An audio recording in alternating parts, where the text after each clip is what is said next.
Social media একটা বিষয় নিয়ে বর্তমানে তোলপাড়। আজ 20 থেকে 25 দিন তোলপাড় চলছে। পল্লীগ্রাম টিভির হিরো শফিক পল্লীগ্রাম টিভিতে নেই। পল্লীগ্রাম টিভি থেকে আপনারা শফিককে বাদ দিলেন কেন? আমরা শফিককে বাদ দিইনি। তাহলে ঘটনাটা কি? শফিক নিজেই পল্লীগ্রাম টিভি চলে গেছে। কি এমন ঘটনা ঘটলো যার জন্য শফিক চলে গেল? সেটা আমি সঠিক বলতে পারবো না যে ও কিসের জন্য চলে গেছে। শফিকের বয়স কত বর্তমানে? ওই 16-17। বান্ধবীকে নিয়ে এই বয়সে বেড়াতে গিয়েছে।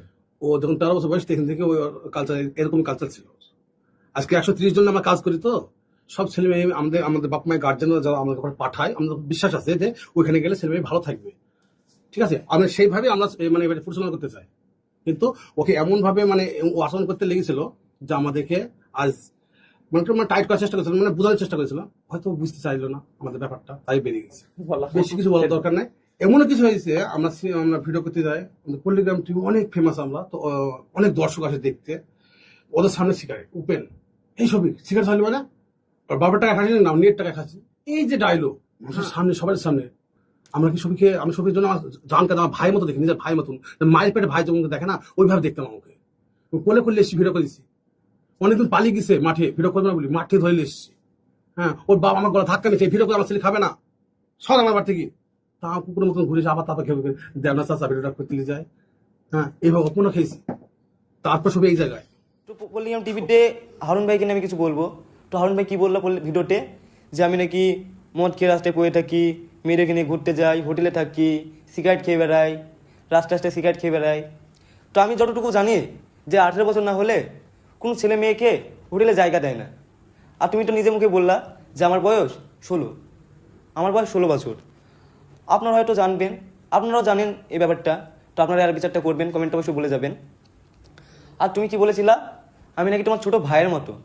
তাহলে কি একটা বড় ভাই পারে তার ছোট ভাইয়ের দুর্নাম করতে, তা আবার সোশ্যাল মিডিয়াতে? আসলে তুমি আমাকে ছোট ভাই হিসেবে ভাবোই নি। যদি তুমি ছোট ভাই হিসেবে ভাবতা তাহলে তুমি আমাকে নিয়ে সোশ্যাল মিডিয়ায় এসব ভিডিও বলতা না। কিন্তু তুমি আমাকে ছোট ভাই হিসেবে ভাবোই নি। শফিককে নিয়ে আপনিও তো ভিডিও কিছু করেছেন, আপনার ডিরেকশনে শফিক ভিডিও করেছে, তার আচরণটা কেমন ছিল?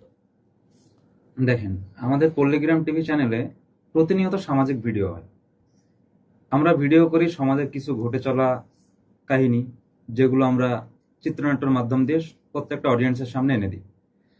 আমাদের প্রতিটা ফ্যান আছে, ছেলে থেকে মা থেকে বাবা থেকে প্রত্যেকে।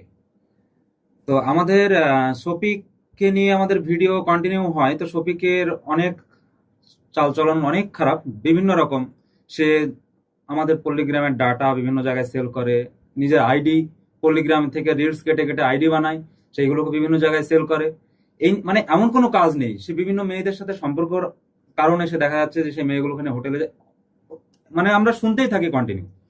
এবার কি হয়েছে, রিসেন্ট যে ঘটনাটা একটা দেখেছেন, খুব ভাইরাল হয়েছে যে ঘটনাটা, এটাতে আমরা পল্লীগ্রাম তরফ থেকে প্রত্যেকটা অডিয়েন্সের কাছে প্রথমেই ক্ষমা চেয়ে নিই, কারণ আমরা এই ধরনের ভিডিও তৈরি করতে চাইনি, এইগুলোকে আমরা প্রশ্রয় দেইনি।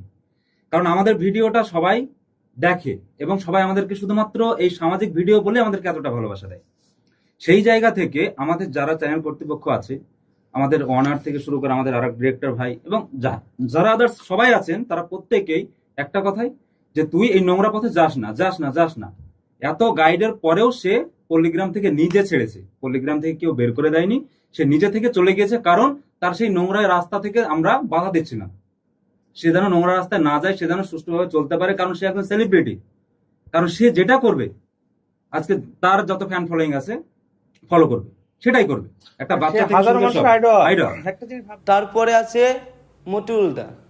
মতিউলদা কি বললেন যে শফিক অনেক খারাপ ছেলে, তাকে বুঝিয়েছি, সে আমাদের কথা বোঝেনি। তো মতিউলদা, তুমি আমাকে কবে কবে বোঝালে বলো? কোনদিন বোঝাওনি। তুমি ভুলে যাচ্ছ একটা কথা। সাথে মনে আছে একদিন আমি, তুমি আর উসমানদা ছিলাম। আমি তো ফোনের স্ক্রিন আর তোমরা ব্যাটারি। কি বললাম? হ্যাঁ, কি বলেছিলাম? তোমরা ব্যাটারি, কেউ কেউ ওয়াই বলেছিলাম। আমি ভিডিওটা দেখলাম। তো যখন আসলে তুমি আমাকে কখনো বুঝাওনি। আসলে তুমি আমাকে কখনো বুঝাওনি। তুমি আমাকে যেসব কথা বলেছিলা সেই সব কথা রেকর্ডিং কিন্তু আমার ফোনে আছে।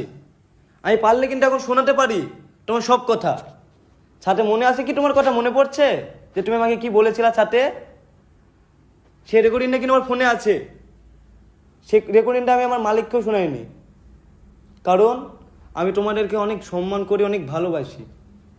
আমি যেদিন পল্লিগ্রাম টিভি থেকে বেরিয়ে এসেছি সেদিনও আমি পারতাম পল্লিগ্রাম টিভিকে নিয়ে খারাপ খারাপ ভিডিও করতে, পল্লিগ্রাম টিভিকে গালাগালি করতে, পল্লিগ্রাম টিভি আমাকে নিজের ইচ্ছা বের করে দিয়েছে বলতে পারতাম, কিন্তু বলিনি, কারণ আমি নিজে পল্লিগ্রাম টিভি থেকে বেরিয়ে এসেছি। আর তুমি বললে আমাকে বুঝিয়েছো, তুমি আমাকে জীবনেও বোঝাওনি। আমি এখন যদি মন চাই রেকর্ডিংটা আমি এখন পাবলিকের সামনে নিয়ে আসতে পারবো, কিন্তু নিয়ে আসবো না, কারণ আমি চাইনি তোমাদের ক্ষতি হোক, আমি চাইনি তোমাদের ক্ষতি হোক। তো যাই হোক, তো বন্ধুরা, তোমরা তো পল্লিগ্রাম টিভি ভিডিও দেখলে, আর আমিও পল্লিগ্রাম টিভির জন্য একটা কথাই বলবো, যে তোমরাও অনেক দূর এগিয়ে যাও, সুন্দর সুন্দর ভিডিও করো। আর হারুন ভাই আর রই মামা, তোমাকে আমি একটা কথাই বলবো, যে তোমরা তোমাদের মতন কাজ করো সুন্দর করে, আর আমাকে আমার মতন ছেড়ে দাও।